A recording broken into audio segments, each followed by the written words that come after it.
Hello दोस्तों, मैं आ गया हूँ एक बिल्कुल नई मंगा के साथ। दोस्तों, मैं ना 3 से 4 न्यू सीरीज स्टार्ट करने वाला हूँ और उनमें से जिस सीरीज पर भी सबसे अच्छा रिस्पॉन्स आएगा, जो सीरीज तुम लोगों को सबसे ज्यादा पसंद आएगी, मैं उसे ही कंटिन्यू रखूंगा। ओके। और इस मंगा के हम एपिसोड 1 में देखते हैं कि कोई चीज आसमान में से नीचे गिरते हुए आ रही होती है और जो हमारा हीरो है उसके बारे में पता चलता है। हमारे हीरो का नाम है यांग ई उन एंड वो एक स्टूडेंट है। एंड हम देखते हैं कि जो हमारा हीरो है, मेन कैरेक्टर, वो उस चीज को अपने हाथ से पकड़ने की कोशिश कर रहा होता है। वो बोलता है, मैं आज इस पार्क में अपनी गर्लफ्रेंड के साथ एक डेट पर आया था। एंड उसके बाद हम देखते हैं कि वो कहता है कि प्लीज समबडी कोई है मदद करो।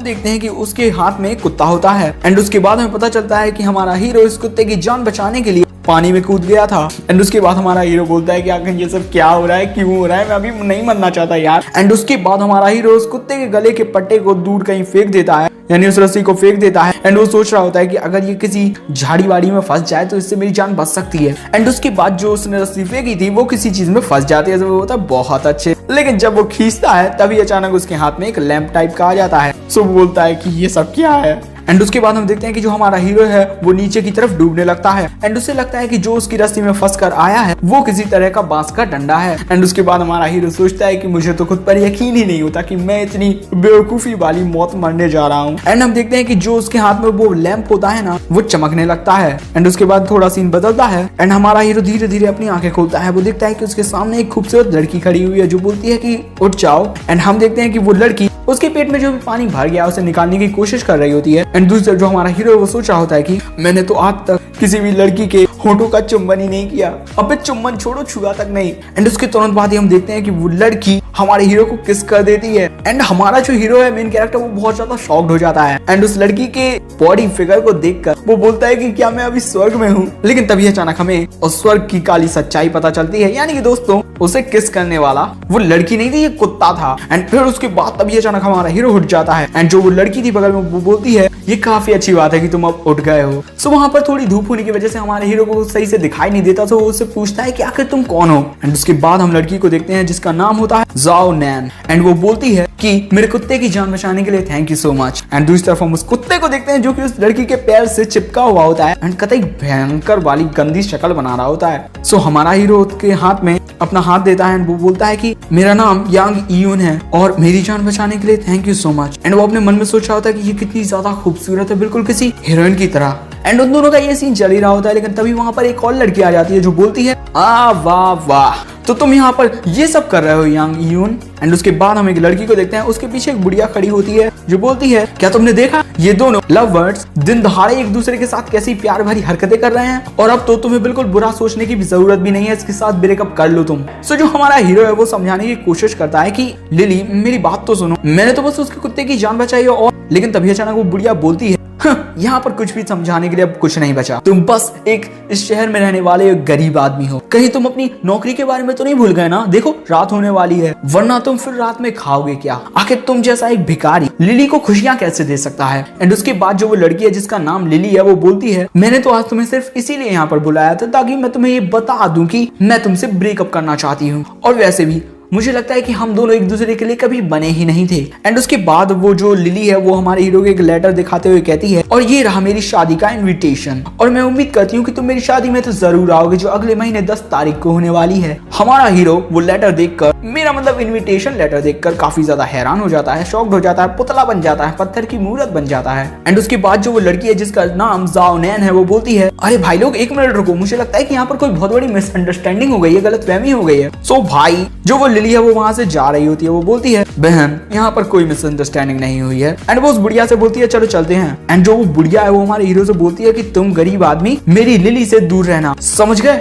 एंड उसके बाद जो जाओ नैन है वो हमारे हीरो के पास आती है, वो बोलती है मुझे माफ कर देना अगर मेरी वजह से तुम दोनों की लाइफ में मिसअंडरस्टैंडिंग हो गई है इतनी बड़ी। एंड दूसरी तरफ हम अपने हीरो को देखते हैं जिसे बहुत ज्यादा गुस्सा आ रहा था, वो बोलता है तुम्हारी इसमें कोई भी गलती नहीं है, वो यहाँ पर ब्रेकअप करने के लिए ही आई थी, मुझे लगता है कि अब तुम्हें जाना चाहिए क्योंकि मैं अब कुछ टाइम अकेला रहना चाहता हूँ। उसके बाद जो वो लड़की है जाओ नैन वो हमारे हीरो को एक कार्ड दिखाते हुए बोलती है गरीब पैदा होने में कोई बुराई नहीं है, जो चीज तुम्हारी जिंदगी में सबसे ज्यादा मैटर करती है वो ये है कि तुम क्या क्या काम करते हो अपनी गरीबी को दूर करने के लिए, ये लो मेरा कार्ड, तुम मुझे कांटेक्ट कर सकते हो अगर तुम्हें किसी भी चीज की जरूरत हो, गुड बाय। एंड दूसरी तरफ हम उसी कुत्ते को देखते हैं जो अभी भी उस लड़की के पैरों से चिपका हुआ है, भाई कतई अश्लील है यार ये तो। एंड उसके बाद हम हम अपने हीरो को देखते हैं जिसे गुस्सा आ रहा है। वो लड़की अपने कुत्ते को लेकर वहां से जा रही होती है। वो कुत्ता अभी भी बहुत बुरा चेहरा बना रहा है यार।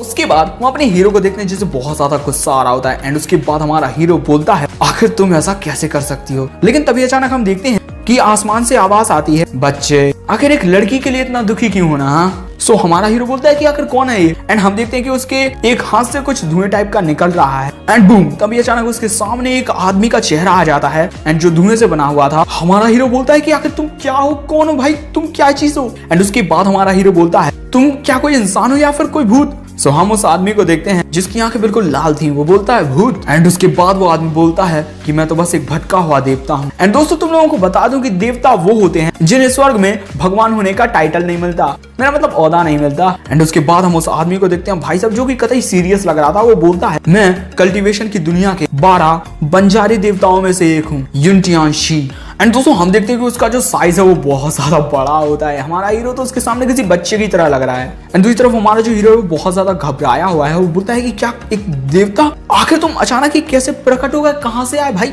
एंड उसके बाद हम उसी देवता को देखते हैं जिसका नाम युनटियानशी है। वो बोलता है बच्चे क्या तुम उस चिराग के बारे में भूल गए जो अभी भी तुमने उठाया था। मैं और जो वो चिराग है वो दोनों तुम्हारे पास आए, और अगर तुम्हें मेरी बात पर यकीन ना हो रहा हो तो तुम अपने हाथ को देख सकते हो एक बार। सो उसके बाद हमारा जो हीरो है वो अपने हाथ को देखने लगता है कि ए भाई ये निशान कहाँ से आ गया। हम देखते हैं वो चिराग का निशान उसके हाथ पर आ गया है। एंड उसके बाद हमारा हीरो सोचता है कहीं ये उसी वक्त तो नहीं हो गया था। मुझे लगता है कि वो कोई मजाक नहीं कर रहा है एक देवता होने के बारे में, वो सच में एक देवता है। एंड उसके बाद हमारा हीरो बोलता है मेरी बात सुनिए, क्या आप मुझे ऐसी टेक्निक्स सिखा सकते हैं जिनकी मदद से मैं बहुत ज्यादा ताकतवर हो जाऊं। सो जो वो आदमी है देवता वो बोलता है ताकत बढ़ाना चाहते हो तुम अपनी, अगर तुम अपनी ताकत बढ़ाने की टेक्निक्स को सीखना चाहते हो तो शायद से तुम्हें उसमें हजारों साल लग जाएंगे। ये बहुत ही ज्यादा मुश्किल भरा है और बहुत ही ज्यादा खतरनाक, और तुम एक लड़की के सामने अपने आप को कमजोर बताते हो। तुमने एक लड़की के सामने या फिर कहूँ एक लड़की के लिए अपनी बेइज्जती करवाई। आखिर तुम अपने इस तरह से दिमाग के साथ ताकतवर कैसे बन सकते हो। हाँ, सो उसकी बात सुनकर हम अपने हीरो को देखते हैं जिसे बहुत ज्यादा गुस्सा आ रहा होता है। एंड इसी गुस्से के साथ वो एक शायद से पत्थर में अपना हाथ मार देता है जिसकी वजह से भाई साहब पत्थर टूट हो जाता है। एंड उसके बाद हम देखते हैं कि हमारा जो हीरो है वो बहुत ज्यादा कतई सीरियस होकर बोलता है अब मुझे उस लड़की से कोई फर्क नहीं पड़ता,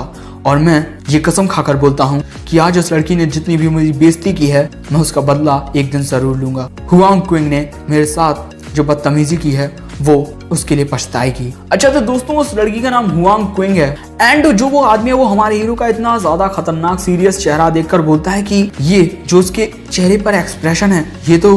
एंड उसके बाद जो वो देवता है वो बोलता है मुझे तुम्हारा ये रवैया देखकर बहुत अच्छा लगा, मुझे लगता है कि हम दोनों का मिलना किस्मत में लिखा था। एंड जो वो देवता है वो अपने मन में ये भी सोच रहा होता है कि ये बच्चा बिल्कुल मेरे उस हराम खोर शिष्य की तरह है। एंड उसके बाद जो वो आदमी है मेरा मतलब देवता वो हमारे हीरो को उसके माथे पर टच करता है एंड उसे बोलता है बहुत अच्छे, और अब जो तुम्हारे दिमाग है उसमें तुम्हारे जो थॉट्स आते हैं और तुम्हारी आदतें पहले मैं उन्हें फिक्स कर देता हूँ, और अब मैं तुम्हें सुप्रीम कल्टीवेशन टेक्निक सिखाऊंगा। एंड हम देखते हैं कि उसके आसपास से बहुत सारा कल्टीवेशन का पावर निकल रहा होता है। एंड उसके बाद हमारे हीरो को उसके सिर में थोड़ा दर्द होने लगता है। वो चिल्लाकर बोलता है बहुत ज्यादा ताकत मेरे दिमाग में आ रही है, उससे मेरा जो दिमाग है वो बिल्कुल भर चुका है। एंड उसके बाद जो हमारा हीरो बोलता है मुझे ऐसा क्यों लग रहा है कि अब मुझ में बहुत ज्यादा नॉलेज आ गई है और मेरे दिमाग में जितने भी सेंसेस थे वो अब इम्प्रूव हो चुके हैं। एंड उसके बाद जो वो देवता है वो बोलता है तुम्हें अब बहुत सी चीजें मिल चुकी हैं और इसमें उस चिराग की सारी नॉलेज भी है। भले से ही तुम उन सारी नॉलेज का यूज अभी ना कर पाओ, लेकिन मुझे इस बात का पूरा यकीन है कि तुम्हारा जो दृढ़ निश्चय है उस लड़की को सबक सिखाने का उसमें तुम पूरी तरीके से खरे उतरोगे।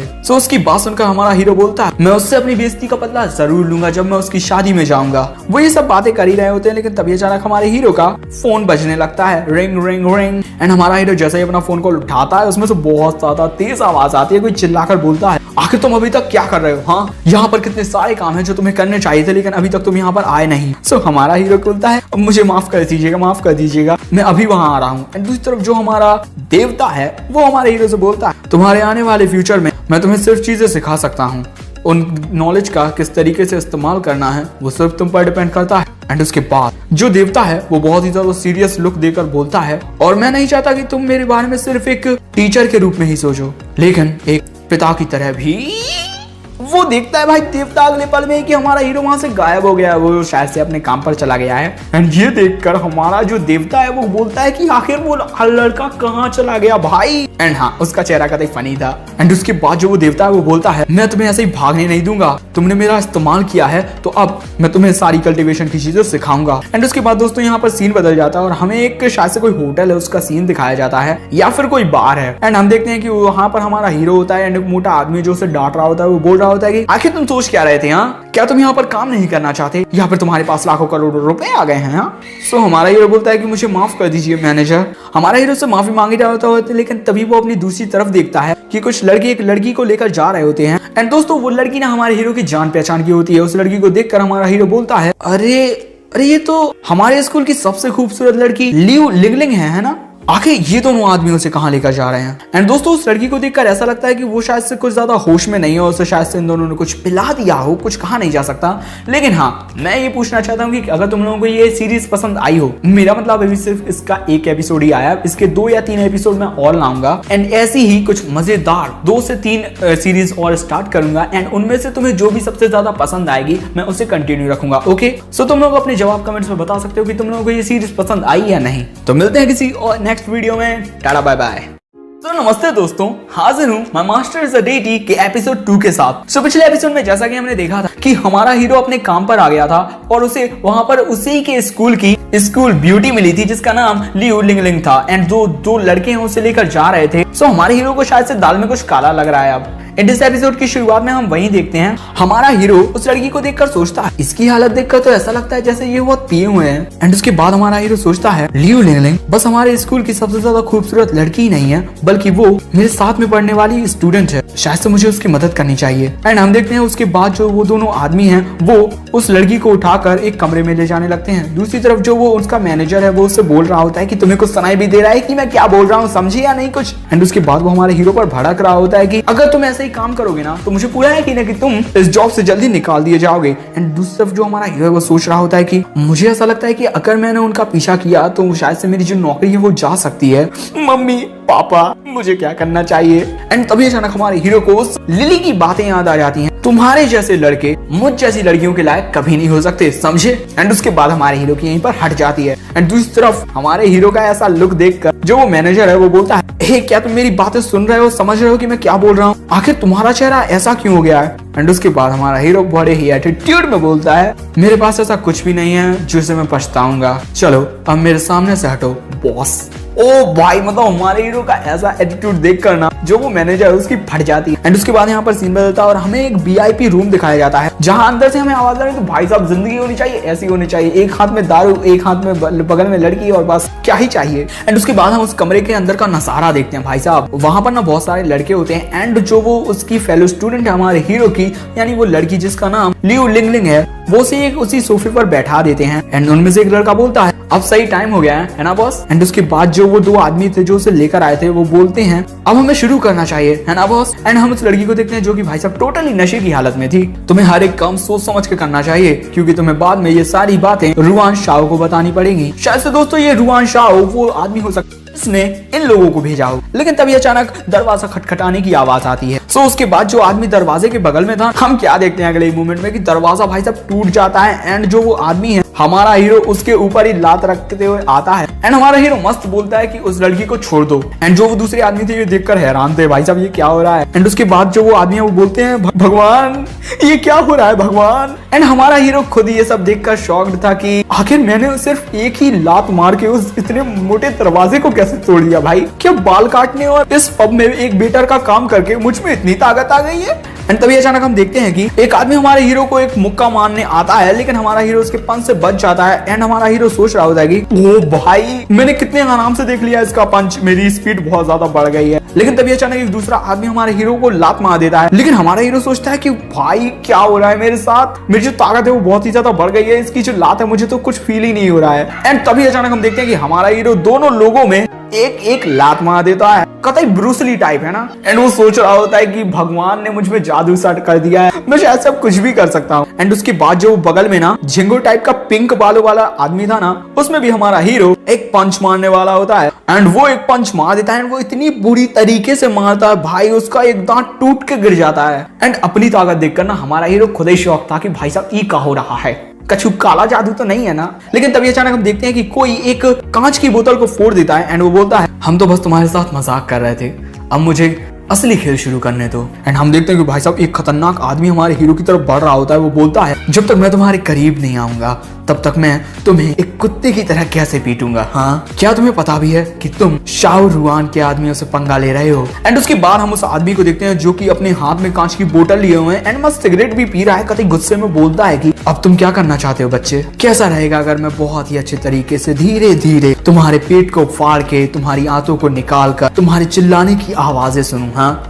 लेकिन अगले पल में हम देखते हैं कि भाई साहब उस आदमी का ना पोपट हो गया, पोपट। तुम लोग खुद ही देख सकते हो हमारे हीरो ने उसकी क्या हालत की भाई, उसकी तो छोड़ो उसकी सिगरेट की क्या हालत की, खुद ही देखो तुम। एंड उसके बाद ये जो आदमी है ये बोलता है कि मुझे माफ कर दो बड़े भाई, मुझे माफ कर दो। एंड उसके बाद जो हमारा हीरो है वो उन सभी को एक रस्सी से बांध देता है एंड बोलता है अगली बार से जो लोग नशे की हालत में हैं उनका फायदा मत उठाया करो, समझे, ये सब काम इलीगल है। एंड उसके बाद हमारा हीरो उठता है एंड उस लड़की की तरफ देखता है, वो लड़की अभी भी बेहोशी की हालत में है शायद से। एंड दोस्तों उसके बाद यहाँ पर सीन बदलता है और हमें एक बिल्डिंग का सीन दिखाया जाता है। एंड इस बिल्डिंग का नाम है पता नहीं क्या नाम है, लेकिन यहाँ पर जो हमारा हीरो है यांग ईयुन वो यहीं रहता है। एंड उसके बाद हमें हमारे हीरो के कमरे का सीन दिखाया जाता है। हम देखते हैं कि हमारा जो हीरो है वो उस लड़की को अपने बिस्तर पर लेटा चुका होता है एंड वो वहीं पर खड़ा हुआ थोड़ा शर्माता हुआ सोच रहा होता है कि भाई कहीं मैंने कुछ गड़बड़ तो नहीं कर दी, एक ऐसी लड़की को अपने कमरे में लाकर, वो भी इतनी आधी रात को, जो अभी नशे की हालत में है, दारू पिए हुए हैं। एंड उसके बाद वो बोलता है मुझे नहीं पता कैसा होता होगा ये, क्योंकि मैं आज तक एक लड़की के साथ एक ही कमरे में नहीं सोया हूँ, मैंने तो आज तक बस अपनी एक्स गर्लफ्रेंड के हाथ ही पकड़े हैं। यानी कि दोस्तों तुम लोग बोल सकते हो कि हमारा जो हीरो है ना वो कतई शरीफ लौंडा है। एंड दोस्तों हमारा हीरो ये सब बोल ही रहा होता है, तभी वहाँ पर जो वो देवता है ना वो आ जाता है। वो बोलता है आखिर तुम क्या सोच रहे हो, इसमें डरने वाली कोई बात नहीं है, जो भी तुम करना चाहते हो कर सकते हो, वो अभी नशे की हालत में है। सो हमारा हीरो बोलता है तुमने सही कहा, लेकिन एंड तभी दूसरे मोमेंट में वो शॉक्ड हो जाता है कि भाई तुम कहां से आ गए,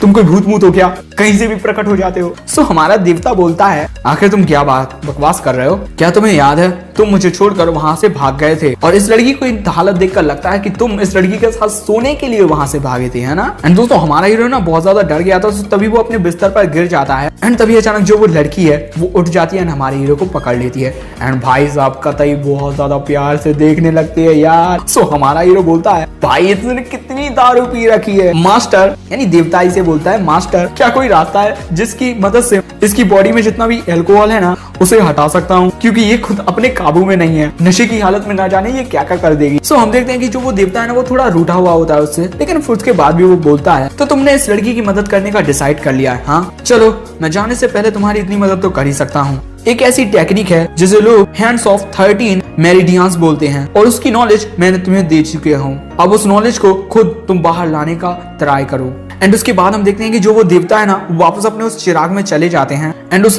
चिराग में से उनकी आवाज आती है कि मैं तुम्हारी मदद करने के बाद बहुत ज्यादा थक चुका हूँ, इसलिए मुझे अब उठाना मत, समझे। सो हमारा हीरो बोलता है ठीक है। एंड उसके बाद जो हमारा हीरो है वो अपने दिमाग कॉन्सेंट्रेट करने की कोशिश कर रहा होता है कि आखिर हैंड्स ऑफ 13 मेरिडियंस की जो नॉलेज है वो कहाँ पर है। एंड दूसरी जो वो लड़की है ना वो हमारे हीरो को पकड़े हुए है, उसे छोड़ ही नहीं रही है। एंड उसके बाद जो हमारा हीरो है उसे वो पावर मिल जाती है, यानी कि वो टेक्निक मिल जाती है। एंड उसके बाद जो हमारा हीरो है वो उस टेक्निक का यूज उस लड़की के ऊपर करने लगता है, इसकी वजह से वो लड़की ना कतई अजीब अजीब टाइप की आवाजें निकाल रही होती है। एंड तभी हम देखते हैं कि उनके बगल वाले कमरे का भी नजारा देखने को मिलता है, जहाँ पर एक लड़का एक लड़की होती है। वो लड़का बोलता है तो कैसा रहा, अब तो तुम्हें लगता है ना कि मुझ में कितनी ज्यादा पावर है। तो वो लड़की बोलती है कि तुम बहुत ही ज्यादा शरारती हो, तुम बहुत ही ज्यादा पावरफुल हो। एंड शायद से तुम लोग समझ ही सकते हो कि क्या बातें हो रही होंगी इनके बारे में। एक मिनट, तुम लोग नहीं समझ सकते, तुम लोग बहुत ही ज्यादा सज्जन हो।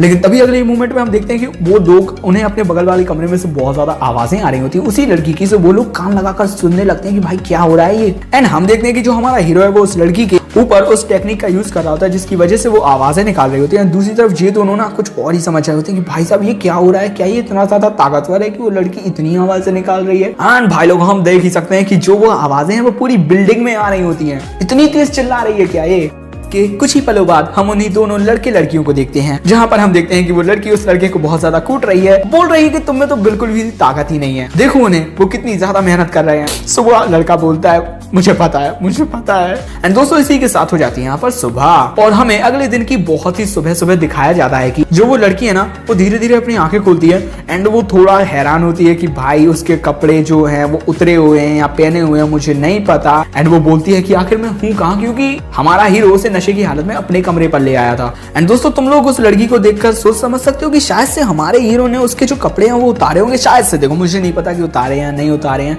वो तुम लोगों को जानने को मिलेगा अगले एपिसोड में। ओके सो अगर तुम लोगों को ये सीरीज पसंद आ रही हो तो इसको एक लाइक तो मार ही सकते हो भाई लोगों ना। एंड सीरीज के साथ ही अगर चैनल पर नए आए हो तो यार चैनल को सब्सक्राइब कर दो एंड इस वीडियो को अपने फैमिली फ्रेंड्स परिजनों के साथ शेयर कर दो। बस इतनी सी तमन्ना है हमारी। कमेंट्स में बताना कि सीरीज कैसी लगी। Okay thanks for watching, sayonara.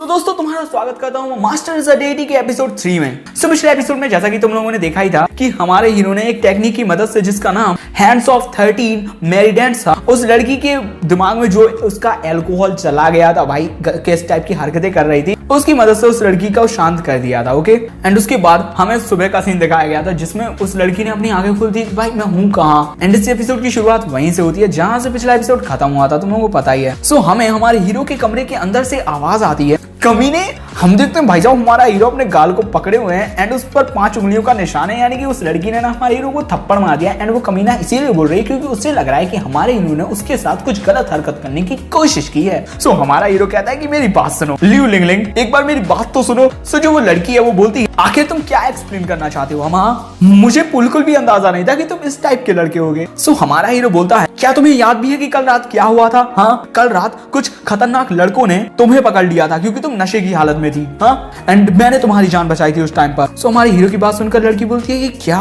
And उसके बाद वो अपना मुंह फुलाकर सोचने लगती है, मुझे याद है कि कल रात मैं एक बार में गई थी उस कमीने डोचे रुआन मैनहाओ के साथ, शायद से ये किसी लड़के का नाम है, कतई खतरनाक नाम है यार। इस लड़के की बात सुनकर मुझे काफी अच्छा फील हो रहा है कि इसने मेरे साथ कुछ नहीं किया, लेकिन मुझे थोड़ा निराश फील क्यों हो रहा है। हाँ क्या मैं इसकी नजरों में कोई बुढ़िया हूँ। एंड उसके बाद वो लड़की बोलती है अच्छा तो तुम अगर सच बोल रहे हो तो तुम मुझे ये बात बताओ कि जब मैं सुबह उठी तो मेरे बदन पर एक भी कपड़ा क्यों नहीं था। मुझे पूरा यकीन है कि तुम उस सिचुएशन का फायदा उठाने के बारे में सोच रहे थे। सो हमारा हीरो याद करने लगता है अच्छा कल रात क्या रात थी यार, मतलब तुमने क्या क्या हरकतें की, मजा आ गया। एंड उसके बाद वो बोलता है कल रात तुमने ही अपने कपड़े उतार लिए थे, समझी, मुझे सब कुछ अच्छे से याद है वैसे। सो वो लड़की बोलती है अपने दिमाग से ये गंदे ख्याल निकाल दो अभी कभी। एंड उसके बाद वो लड़की बोलती है वैसे तुम्हें गलत समझने के लिए मुझे माफ कर दो, लेकिन वो अपने मन में पता है क्या सोचे, वो सोच रही कि मुझे इस बात का बिल्कुल भी यकीन नहीं हो रहा है कि कोई आदमी मेरी सुंदरता देखने के बाद मुझसे प्यार ना करने लगे। कहीं ऐसा तो नहीं है कि कहीं ये कोई गे तो नहीं है। और गे का मतलब अगर तुम लोगों को ना पता हो तो मैं बता देता हूँ कि ऐसे लड़के जो लड़कों को ही पसंद करते हैं उन्हें गे कहा जाता है। एंड दूसरी तरफ जो हमारा हीरो है वो उससे बोलता है चलो अब वरना हमें स्कूल के लिए देर हो जाएगी। एंड दोस्तों उसके बाद यहाँ पर सीन बदलता है और 10 मिनट बाद का सीन दिखाया जाता है और हमें स्कूल का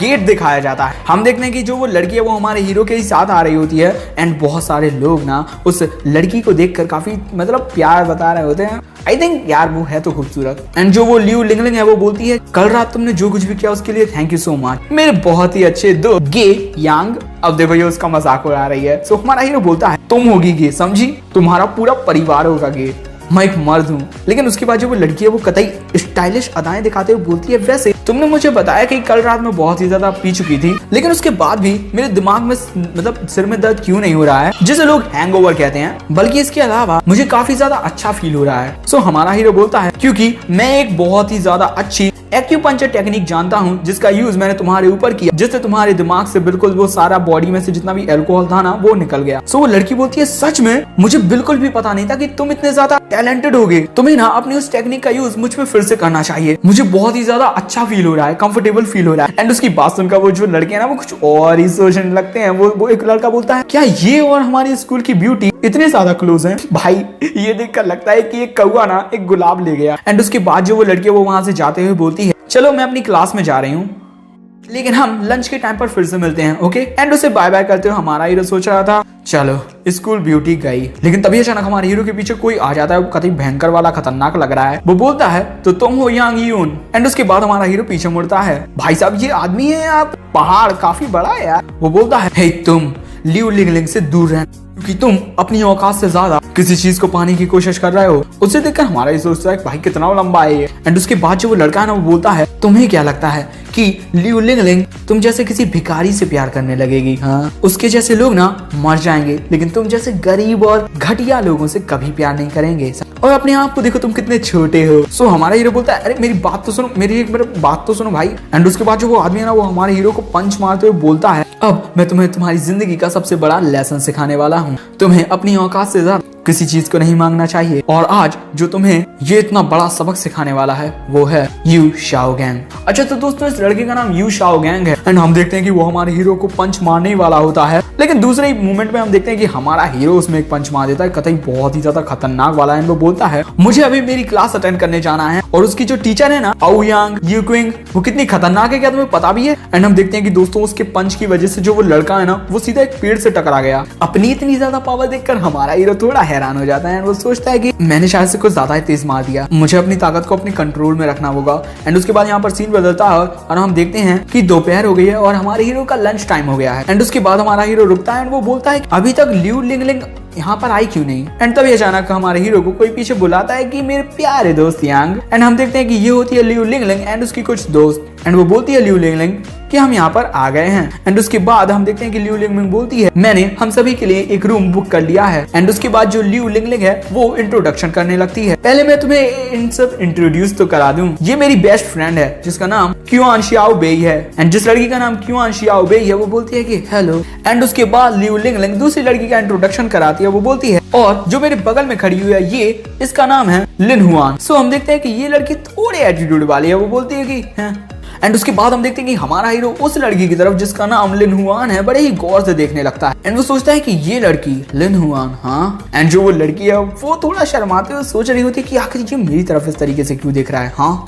उसके बाद जो लियू लिंगलिंग है वो बोलती है मैं खाने का ऑर्डर देने के लिए शियाओ बाई को अपने साथ लेकर जा रही हूँ, तुम्हें और लिन हुआन को यहाँ पर इंतजार करना होगा। सो हमारा हीरो बोलता है कि ठीक है। उसके बाद हमारा हीरो फिर से लिन हुआन की तरफ देखने लगता है बड़े ही गौर से। सो जो वो लड़की है ना लिन हुआन, वो थोड़ा नर्वस फील कर रही होती है। वो सोचती है आखिर ये मेरी तरफ क्यों देख रहा है, कहीं ऐसा तो नहीं है कि ये मुझ में इंटरेस्टेड हो। उसके बाद हमारा हीरो उस लड़की के पास आता है, वो बोलता है मेरे पास एक बहुत ही ज्यादा इंपॉर्टेंट चीज है जो मैं तुम्हारे साथ डिस्कस करना चाहता हूँ। सो वो लड़की बोलती है अच्छा। एंड उसके बाद हम यहाँ पर लियू लिंगलिंग को देखते हैं एंड यांग शाओबाई को, जो एक दूसरे के साथ। लियू लिंगलिंग बोलती है यांग यून, यानी कि हमारा हीरो वो ना दवाइयों के बारे में बहुत जानता है। सो शियाओ भी बोलती है कि सच में। एंड उसके बाद वो दोनों कमरे का दरवाजा खोलते हैं जिसमें यांग यून और लिन हुआन है। वो बोलती है चलो अब, लेकिन तभी अचानक कमरे में से उन्हें आवाज आती है चलो हम स्टार्ट करते हैं। एंड हम देखते हैं कि हमारा हीरो लिन हुआन को पकड़ लेता है एंड शायद से वो उसके कपड़े उतार रहा होता है। एंड जो वो लड़की है वो सोच रही होती है कि ज्यादा एक्साइटेड है। एंड दूसरे ही मोमेंट में हम क्या देखते हैं कि जो वो दोनों लड़कियां ना वो एक कमरे के एक एक बगल हो जाती हैं। एंड उसके बाद जो वो दोनों लड़कियां ना वो सोच रही होती है कि आखिर मैंने अभी क्या देखा, नहीं ये नहीं हो सकता, मुझे लगता है कि मैं काफी ज्यादा थकी हुई हूँ, नहीं ऐसा नहीं हो सकता, कहीं ये सच तो नहीं। एंड उसके बाद जो लियू लिंगलिंग है वो झांक कर देखती है एंड सोचती है कि सब मेरे दिमाग का वहम है और उससे ज्यादा कुछ भी नहीं। लेकिन वो जब वो कमरे में देखती है तो वो उन दोनों का पोज ही देखती है। हम लिन हुआन को देखते हैं जो बोलती है कि तुम बहुत ही ज्यादा तेज तरीके से कर रहे हो। सो हमारा हीरो बोलता है अगर मैंने इस तरीके से नहीं किया तो ये जो टेक्निक है ना वो काम नहीं करेगी। एंड उसके बाद जो लिंगलिंग है वो सोचती है इमेजिनेशन, नहीं। एंड उसके बाद वो चिल्लाती है कि ये सब क्या हो रहा है। एंड उसके बाद वो तुरंत हमारे हीरो के पास आती है एंड उसमें एक मुक्का मारकर बोलती है तुम दोनों को क्या लगता है कि तुम दोनों इतनी भरी दोपहरिया में ये सब क्या कर रहे हो, हाँ। भाई हमारे हीरो में इतना तेज मुक्का मारा ना कि उसके मुंह से तो पानी ही फेंक गया। एंड उसके बाद हमारा हीरो चिल्लाकर बोलता है आखिर तुम ये कर क्या रही हो, मैं तो बस लिन हुआन को एक मसाज दे रहा था। एंड दूसरी जो लिन हुआन है वो शर्मा रही थी। एंड तीसरी तरफ जो लिंगलिंग है वो बोलती है कि क्या। उसके बाद हमारा हीरो लिन हुआन की तरफ उंगली करके बोलता है मैंने तुम्हें बताया था ना कि मैं दवाइयों के बारे में काफी कुछ जानता हूँ। मैंने देखा कि लिन हुआन की बॉडी में एक अलग टाइप की पल्स कंडीशन थी जिससे मेरी जो आंट है वो अभी ठीक हुई हैं। मेरी जो मसाज है उससे उसकी जो पल्स कंडीशन है वो ठीक हो जाएगी। एंड उसके बाद जो वो लिन हुआन वो बोलती है कि तुमने मुझे जो मसाज दी ना उसकी वजह से मुझे काफी अच्छा फील हो रहा है, काफी कंफर्टेबल फील हो रहा है। एंड उसके बाद हमारा हीरो बोलता है जो मैंने तुम्हें दवाइयां बताई है ना तुम उन्हें वक्त पर लेती रहा करो और तुम बिल्कुल तुरंत ही ठीक हो जाओगी। एंड उन दोनों की बात सुनकर लिन को समझ आता है कि उससे कितनी बड़ी गलती हो गई है। एंड उसका चेहरा शर्म की वजह से लाल लाल हो जाता है। लेकिन ना जाने क्यों वो हमारे हीरो को बहुत ही ज्यादा गुस्से में उस कमरे से लात मार के बाहर निकाल देती है। हमारा हीरो बोलता है कि आजकल के लोगों में ना थैंक यू बोलने की तो तमीज ही नहीं रह गई। एंड हम देखते हैं उसके पीछे तभी कुछ लोग आ जाते हैं। हमारे हीरो को एहसास होता है कि उसके पीछे कोई खड़ा हुआ है। सो वो पीछे मुड़ता है। जब भाई वो पीछे मुड़ के देखता है ना, वो देखता है कि भाई कुछ लोग उसके पीछे खड़े हुए हैं एंड उन्हीं में से एक होता है यू शाओ गैंग, जिसे पीटा था। वो बोलता है ब्रदर निंग, ये रहा वो जिसने मुझे पीटा था। आदमी को देखकर सोचता है भाई कितने लंबे चौड़े हैं यार। सो दोस्तों अगले एपिसोड में क्या होगा, ये लोग हमारे हीरो को बहुत ही ज्यादा पीटने वाले हैं या फिर हमारा हीरो इन्हें छठी का दूध याद दिला देगा। सो ये सब जाने को मिलेगा अगले एपिसोड में। स्वागत तुम लोगों को ये एपिसोड पसंद आया तो लाइक करो, सीरीज कैसी लग रही है कमेंट्स में बताओ एंड इस वीडियो को अपने फैमिली फ्रेंड्स परिजनों के साथ शेयर करो। Thanks for watching. सान शाओबे और लिन हुआन बहुत ज्यादा हैरान हो जाती है कि क्या, एंड उसके बाद हमारा हीरो उस लंबू आदमी से बोलता है मैं नहीं चाहता था कि ये सब हो, लेकिन तुमने मुझे ये सब करने पर मजबूर कर दिया। हम देखते हैं कि वो लंबा आदमी रो रहा होता है भाई साहब। और हमारे हीरो का ऐसा रवैया देखकर जो लिंग है वो सोचने लगती है कि आखिर यांग यून इतनी अच्छे तरीके से कैसे लड़ सकता है, और अभी अभी लड़ते टाइम वो कितना ज्यादा हैंडसम लग रहा था। भाई धीरे धीरे प्यार से गुजरना है। दोस्तों उसके बाद यहाँ पर सीन बदलता है और हमें वही बिल्डिंग दिखाई जाती है जहाँ पर यांग यून किराए से रहता है। हम देखते हैं कि यांग यून अपने कमरे में बैठकर मस्त कल्टीवेशन कर रहा है भैया, एंड वो सोच रहा होता है कि अगर मैं इसी तरीके से प्रैक्टिस करता रहा तो जो यूनिवर्सल गुड फॉर्च्यून टेक्निक है वो और भी ज्यादा इम्प्रूव हो जाएगी। एंड उसके बाद वो सोचता है और मैंने इस टेक्निक को अच्छे से सीखने के लिए उस बुक का भी इस्तेमाल किया है जो बहुत कतई पुराने जमाने से है और जिसे मास्टर ने मुझे दिया है। एंड दोस्तों उसमें एक स्किल है यूथ रिटेंशन, जो कि एक परफेक्ट दवाई है जिससे आपकी हैंडसमता यानी कि सुंदरता और भी ज्यादा बढ़ जाती है, निखर कर आती है। और हाँ, ये इमोर्टल कल्टीवेशन की जो दुनिया है उसमें कुछ खास इसकी कीमत नहीं है, लेकिन इस दुनिया में ये किसी खजाने से कम नहीं है। मैं तो बस यही सोचकर बहुत खुश हो रहा हूँ कि अगर मैंने इसे बना लिया तो कितना पैसा मिलेगा इससे, बाबा रे बाबा। वो कल्टीवेशन कर ही रहा होता है, लेकिन तभी अचानक उसे किसी का फोन कॉल आता है। वो अपने फोन की तरफ देखता है एंड उसके बाद वो हमारा हीरो अपना फोन उठाता है। फोन में से आवाज आती है युन, मैं यहाँ पर उसी बिल्डिंग में एक बहुत बड़ी परेशानी में फंस चुका हूँ यार। हमारा हीरो बोलता है कि क्या, एंड उसके बाद हम देखते हैं कि हमारा हीरो कहीं भागते हुए जा रहा होता है। वो सोच रहा होता है कि लियू शीक्युई तो इस तरीके का इंसान नहीं है कि वो किसी को गुस्सा दिलाए, मैं वहां पर आ रहा हूँ। एंड उसके बाद यहाँ पर सीन बदलता है और हमें उसी बिल्डिंग का सीन दिखाया जाता है जहाँ पर हम एक आदमी को दूसरे आदमी को भड़कता हुआ देखते हैं। वो बोल रहा होता है कि क्या तुम्हें थोड़ा सा एहसास भी है कि तुमने अभी भी क्या किया। हमारा हीरो वहीं पर आ गया है। तो हम एक आदमी को देखते हैं एंड दोस्तों इसी आदमी का नाम है लियू शीक्युई और ये यांग यून का चाइल्डहुड फ्रेंड है, यानी कि बचपन का दोस्त। वो बोलता है मुझे माफ कर दीजिएगा, मैं आपसे बता सकता हूँ कि मेरा ऐसा कोई उद्देश्य नहीं था। तो तभी हम एक टकलू आदमी को देखते हैं जिसके सिर पर 3-4 बाल हैं। वो बहुत ज्यादा गुस्से में बोलता है तुम बस एक मामूली सिक्योरिटी गार्ड हो। जो सोंग शाओ हैं उन्होंने मेरे साथ एक एग्रीमेंट किया था जिसमें वो इस पोर्सिलेन को मुझसे खरीदे और अब तुम्हें इसके 2 लाख युआन चुकाने पड़ेंगे। क्या, लेकिन तुम्हारे पास इतने पैसे हैं, तुम तो एक मामूली सिक्योरिटी गार्ड हो। हाँ, एंड हम उसके पीछे एक आदमी को खड़ा हुआ देखते हैं। वो उसके पीछे खड़ा हुआ आदमी बोलता है वैसे ये अभी मेरे दिमाग में आया कि मैंने अभी तक तो इसके पैसे नहीं दिए हैं, लेकिन जो हमारा एग्रीमेंट है मैंने उसे साइन कर दिया है और इस मामूली सिक्योरिटी गार्ड से मैं इसकी आधी कीमत मांगता हूँ, 1 लाख युआन। कैसा रहेगा? हाँ, एंड ये सारी बातें सुनकर जो वो सिक्योरिटी गार्ड है यानी कि जिसका नाम लियो शीक्युई है, हमारे हीरो का बचपन का दोस्त, बहुत ज्यादा हैरान था बेचारा। एंड उसके बाद जो वो टकलू आदमी है ना वो बोलता है कि आप कितने ज्यादा दयालु हो, सच में आपकी इसकी तो कोई सीमा ही नहीं है। सच में मुझे समझ में आ गया कि आपका कितना सम्मान करना चाहिए। सो वो सोंग शाओ है वो बोलता है अब इसमें कर ही क्या सकते हैं, ये सब कुछ एक एक्सीडेंट था। एंड उसके बाद जो सिक्योरिटी गार्ड है वो बोलता है ठीक है, लेकिन तभी पीछे से आवाज आती है लियो शीक्युई। एंड अगले ही पल में हम देखते हैं कि हमारा हीरो वहाँ पर आ जाता है। वो पूछता है कि आखिर ये सब क्या हो रहा है। हाँ, हमारे हीरो को देखकर लियो शीक्युई बोलता है युन, मुझे लगा नहीं था कि तुम इतनी जल्दी यहाँ पर सीधे आ जाओगे। एंड उसके बाद हमारा हीरो उससे पूछता है कि आखिर यहाँ पर क्या हुआ। तो जो उसका दोस्त है वो उसे बताता है कि वो यानी कि दोस्तों वो सारी बातें बताता है। एंड उसके बाद हमारे की हीरो के पीछे जो लिफ्ट है ना उसका दरवाजा खुलता है एंड उसमें से हम उसी लड़की को आता हुआ देखते हैं जो हमें पहले एपिसोड में देखने को मिली थी, जिसका नाम नाओ जैन था। हम देखते हैं उस लड़की के पीछे एक और औरत होती है जो बोलती है कि मिस जाओ, अब आपको आपके शेड्यूल के हिसाब से एक और मीटिंग में जाना है। सो वो लड़की बोलती है कि ठीक है, मुझे वहाँ ले चलो। लेकिन तभी अचानक उस जाओ नैन की नजर कहीं पड़ती है एंड दोस्तों वो देखती है कि हमारा हीरो उन दोनों से कह रहा था क्या तुम मजाक कर रहे हो। हाँ, ये टूटा हुआ सा फूलदान 2 लाख रुपए का है। एंड उसके बाद जो उसके पीछे वो औरत है वो बोलती है कि क्या कोई प्रॉब्लम है मिस जाओ। सो बोलती है कि नहीं, मुझे लगा कि मैंने अभी किसी जान पहचान के आदमी को देखा, लेकिन मैं गलत थी, चलो चलते हैं। एंड उसके बाद सीन फिर से उनकी लड़ाई पर शिफ्ट हो जाता है जहाँ पर हम उस ट्रक को देखते हैं जो बोलता है कि क्या तुम्हें पता भी है कि सॉन्ग शाओ कौन है? और तुम मामूली सिक्योरिटी गार्ड कैसे कैसे लोगों को यहाँ पर बुला लेते हो, समझ में नहीं आता तुम्हें? तो जो सॉन्ग शाओ है वो बोलता है ये सॉन्ग डायनेस्टी का एक ब्लू एंड व्हाइट फूलदान है जो कि बहुत ही ज्यादा कीमती है, तुम्हें बस इसका पूरा का पूरा अमाउंट देने की जरूरत है, समझ गए? सो हमारे हीरो का दोस्त बोलता है यून ये मेरी रिस्पॉन्सिबिलिटी है, मैं उनको सारे के सारे पैसे चुकाने का कोई ना कोई रास्ता जरूर ढूंढ लूंगा, तुम चिंता मत करो। एंड उसके बाद जो हमारा हीरो है वो उस फूलदान के पास जाता है, वो उस टूटे हुए फूलदान का एक टुकड़ा अपने हाथ में लेकर सोचने लगता है कि ये एक बहुत ही ज्यादा कीमती ब्लू एंड व्हाइट फूलदान है जो कि सॉन्ग डायनेस्टी का है। सो दोस्तों तुम लोगों को क्या लगता है कि हमारा हीरो पता लगा पाएगा कि आखिर इस फूलदान को तोड़ने वाला कौन था? क्या हमारे हीरो के दोस्त ने इस फूलदान को तोड़ा है या इस फूलदान को तोड़ने वाला कोई और ही शख्स है? ये सब जानने को मिलेगा तुम लोगों को अगले एपिसोड में, क्योंकि हमारा ये प्यारा नन्हा मुन्ना एपिसोड यहाँ पर समाप्त हो चुका है। और एक और इम्पोर्टेंट बात की, अगर तुम लोगों को ये सीरीज पसंद आ रही हो तो प्लीज कमेंट्स में जरूर बताना। Okay and thanks for watching. इस वीडियो को लाइक किया कि नहीं? हाँ, नए चैनल पर नया हो तो सब्सक्राइब किया कि नहीं? हाँ, जल्दी करो भाई, दोनों काम जल्दी के जल्दी करो। हाँ, थैंक्स फॉर वॉचिंग, सायोनारा। दोस्तों ये है माय मास्टर ज़डेटी का एपिसोड 5। तो पिछले एपिसोड में जैसा कि हमने देखा था कि हमारे हीरो को उसके दोस्त ने एक होटल में बुलाया था क्योंकि एक टकला और एक सॉन्ग शाओ नाम का आदमी उसके दोस्त पर इल्जाम लगा रहे थे उसने एक बहुत ही ज्यादा कीमती फूलदान तोड़ दिया है जिसकी कीमत 2 लाख है, अब उसे ये पैसे देने पड़ेंगे। हमारा हीरो तभी वहां पर आ गया था एंड वो उस फूलदान के एक टुकड़े को उठाकर देखता है, अच्छा तो ये एक बहुत ही ज्यादा कीमती ब्लू एंड व्हाइट फूलदान है।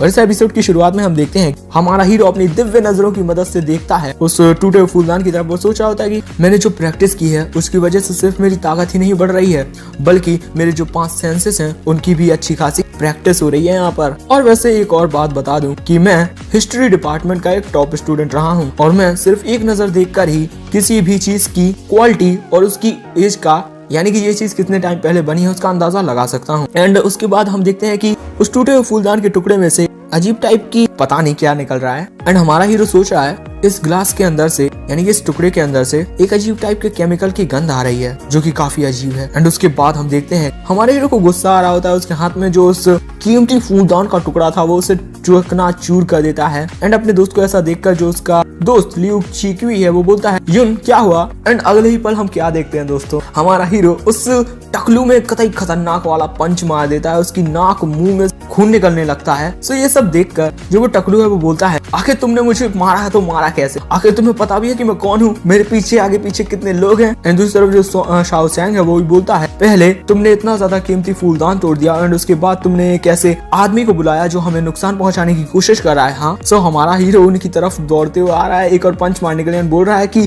कीमती, हाँ अगर आज के बाद तुमने फिर से मेरे दोस्त को परेशान करने की कोशिश की तो मैं तुम दोनों गधों को इतनी बुरी तरीके से मारूंगा कि तुम्हारी प्रजाति के लोग भी तुम्हें पहचान नहीं पाएंगे, समझे? तो तभी अचानक उसका दोस्त पीछे से आता है, वो उसे रोकता है एंड बोलता है कि आखिर यहाँ पर हो क्या रहा है? सो हमारा हीरो चिल्लाकर उसे बताता है अबे ये जो एंटीक है ना बहुत ही ज्यादा कीमती चीज, ये किसी गली के नुक्कड़ पर मिलने वाले चच्चा से लेकर आए हैं ये फूलदान। सो उसका दोस्त बोलता है कि क्या ये एक नकली है? एंड ये बात सुनकर जो वो टकलू एंड सॉन्ग शाओ हैं वो घबरा जाते हैं एंड बोलते हैं कि तुम्हारे ऐसा कहने से क्या होता है? हाँ, क्या तुम्हारे पास ऐसा कोई प्रूफ है कि ये सब नकली है? हाँ, तुम बस यहाँ पर मजाक कर रहे हो। सो हमारे हीरो का जो दोस्त है वो बोलता है वैसे मैं जानना चाहता हूँ कि आखिर तुम्हें इस चीज के बारे में क्या पता चला यून? सो दोस्तों हमारा हीरो कतई स्टाइल में एटीट्यूड के साथ बोलता है मुझ जैसे टॉप हिस्ट्री कॉलेज के स्टूडेंट के लिए इस चीज का पता लगाना बहुत ज्यादा मुश्किल नहीं होगा, सिर्फ एक ही नजर में कि इस फूलदान में कितनी सारी कमियां हैं एक ट्रेजर बनने के लिए। और अगर तुम दोनों को लगता है कि मैं झूठ बोल रहा हूँ तो तुम दोनों यहाँ पर पुलिस को क्यों नहीं बुलाते? हाँ, तो पुलिस खुद इन्वेस्टिगेशन कर लेगी और सब बता देगी कि सही क्या है। सो दोस्तों हमारे हीरो की बात सुनकर जो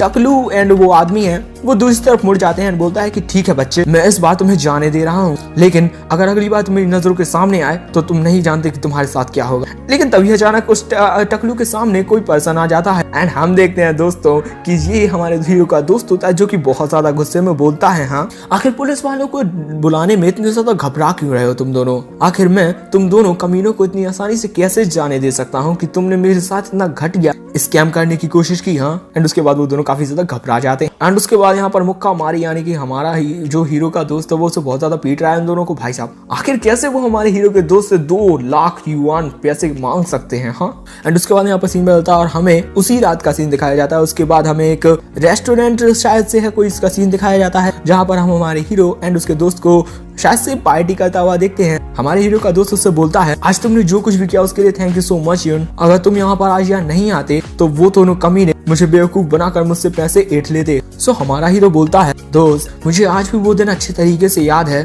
कि तुम कितने हर्षो उल्लास के साथ आर्मी में गए थे एक बहुत ही ज्यादा महान कैप्टन बनने के लिए सिटी के, और तुम कितने ज्यादा अच्छे हो हर एक चीज में, लेकिन फिर भी आज तुम यहाँ पर क्या कर रहे हो। सो उसका दोस्त बोलता है कि हमारे इस समाज में रहना बहुत ही ज्यादा मुश्किल है, और आज के टाइम पर अगर तुम अच्छे से पैसे नहीं कमाओगे तो तुम एक अच्छी जिंदगी कैसे गुजारोगे। और तुम्हें पता है कि यहाँ पर पैसे कमाना बहुत ही ज्यादा मुश्किल है, और ज्यादातर उनके लिए जो बहुत ही ज्यादा गरीबी में पैदा हुए हों। अपने दोस्त की बात सुनकर हमारा हीरो सोचता है, पैसे हैं, क्या मैं उन दवाइयों को बना सकता हूँ। सो तभी हमारा हीरो उछलकर मतलब एक्साइटमेंट में बोलता है, तो मेरे प्यारे दोस्त क्या तुम मेरी मदद करोगे एक बिजनेस एम्पायर बनाने में। हाँ, लेकिन अगले ही मोमेंट में हमारे दोस्त मेरा मतलब हमारे हीरो का दोस्त कुछ ऐसी हरकत कर देता है, मतलब सुनकर शॉक्ड हो जाता है कि बिजनेस एम्पायर, भाई क्या बात है। सो हमारे हीरो का दोस्त फिर बोलता है, क्या तुम कोई फालतू की किताब तो नहीं पढ़ रहे हो जिसमें कोई तरीका लिखा हो जल्दी से जल्दी अमीर बनने का। हाँ, क्योंकि तुम अचानक से ही एक बिजनेस खड़ा करने के बारे में क्या बोल रहे हो। हाँ, सो हमारा हीरो अपने चेहरे का जो वो जूस है उसे साफ करते हुए बोलता है, मैं तुमसे कोई मजाक नहीं कर रहा हूँ, मैं अच्छे से खासा सीरियस होकर बोल रहा हूँ। हाँ, एंड उसके बाद हमारा हीरो बोलता है, मेरे पास एक ऐसा फॉर्मूला है जिससे हम ऐसी एक दवाई तैयार कर सकते हैं जो किसी की भी सुंदरता को और बड़ा ज्यादा बढ़ा देता है। बस मुझे उस दवाई को बनाने की सारी औषधियाँ चाहिए, और अगर हमने वो दवाई तैयार कर ली तो ये पूरी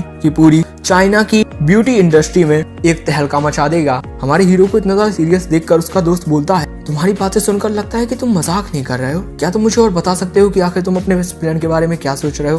तो हमारा हीरो बोलता है कि अच्छा ये तो ये है, लेकिन तभी अचानक जो उसका फोन है वो रिंग करने लगता है। सो उसके बाद हमारा हीरो बोलता है, दोस्त एक मिनट देना मुझे जरा, मुझे इस फोन कॉल का जवाब दे दूं। सो हमारा हीरो, हेलो। फोन में से आवाज आती, तुम फिर से अपनी उस मसाज टेक्निक का यूज मुझ पर कर सकते हो, और यहाँ पर मेरे कुछ रिश्तेदार भी हैं उस टेक्निक का यूज करवाने के लिए। सो हमारा हीरो बोलता है, मेरे पास अभी बिल्कुल भी टाइम नहीं है, मैं यहाँ पर अपने दोस्त के साथ पार्टी कर रहा हूँ। हम देखते हैं कि उसका दोस्त बड़े ही ध्यान से सुन रहा है कि ये सब क्या हो रहा है। हाँ, एंड उसके बाद हम देखते हैं ये फोन किया है लिव लिंगलिंग ने, एंड वो उसे बोल रही है, अगर तुमने मेरी इस बार मदद नहीं की तो मैं पूरी दुनिया को ये बात चिल्ला चिल्ला कर बता दूंगी कि तुम एक गे हो।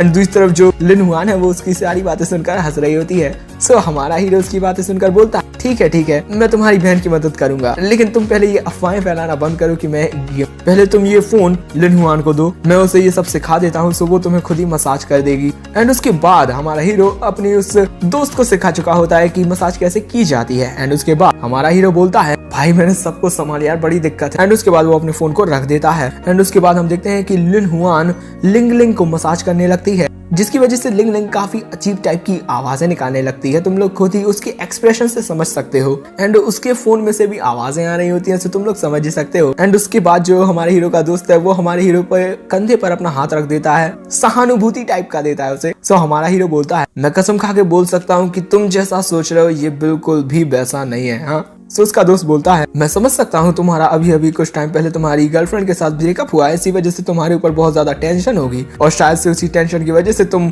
अपना टेस्ट बदलना चाहते होगे, लेकिन तुम्हें थोड़ा सोच समझ कर काम करना पड़ेगा, मैं हमेशा तुम्हारी मदद करने के लिए तैयार हूँ। सो उसके बाद हमारा हीरो चिल्लाकर बोलता है कि भाई मैं कोई गे नहीं हूँ। एंड उसके बाद यहाँ पर सीन बदलता है और हमें अगले ही दिन एक जंगल का सीन दिखाया जाता है, एंड हमें उसमें याओवेंग माउंटेन का सीन दिखाया जाता है। हम देखते हैं कि उस पहाड़ पर हमारा हीरो आया होता है। ओ भाई कतई मतलब कपड़े मपड़े बदल कर अपने पीछे एक बड़ा सा बैग टांग कर आया है हीरो। वो सोच रहा होता है कि कल रात उसने कितनी ज्यादा अफवाहें फैला दी मेरे बारे में, मैं उनको सबको समझाते समझाते थक गया। एंड उसके बाद हमारा हीरो सोचता है उस ऐतिहासिक किताब के अनुसार जिसमें सुंदरता बढ़ाने का वो सीक्रेट लिखा हुआ है, एंड वो किताब मुझे मेरे मास्टर ने दी है, और उस यूथ रिटेंशन पिल को बनाने के लिए मुझे ट्रेडिशनल चाइनीज मेडिसिन को लाना पड़ेगा जिसे लोग प्लांटागो बुलाते हैं। हमारा हीरो चल ही रहा होता है, लेकिन तभी अचानक कोई उसके सामने आ जाता है। एंड उसके बाद हमारा हीरो देखता है कि ये तो बुढ़ा है। वो बुढ़ा बोलता है, बच्चे क्या तुम भी यहाँ पर दवाइयाँ यानी कि औषधियाँ ढूंढने के लिए आए हो। उसकी बात सुनकर हमारा हीरो बोलता है, क्या आप मुझे उस डायरेक्शन के बारे में बता सकते हैं यहाँ पर इस माउंटेन की जोंगशिकाओ जगह है।